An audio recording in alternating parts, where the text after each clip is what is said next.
Daniel 5:12a, the third part. In the last video, we talked about those pa'el participles in the second line. Now let's talk about the afel infinitive that has kind of a strange form.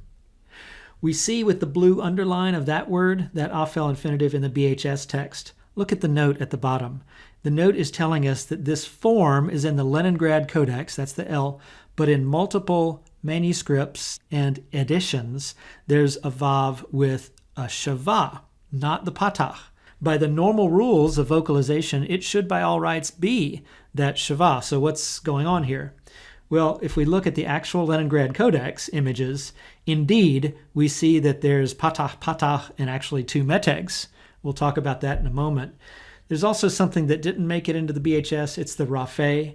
That is a spirantization mark, telling us the pronunciation is not stopped as it would be in this Begad Kafat letter with a dagesh. It's a fricative, not a plosive.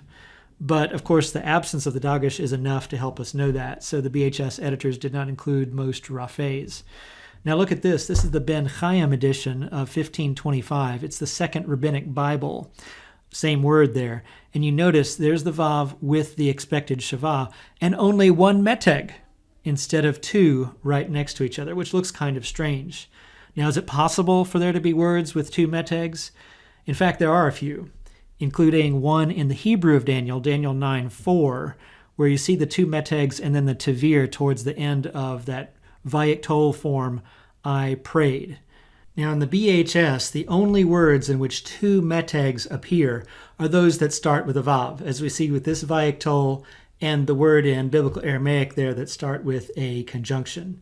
For more information on the meteg, you can turn to Joshua Jacobson, Chanting the Hebrew Bible, The Art of Cantillation. Well, now we come back to Daniel 5:12, and we continue reading.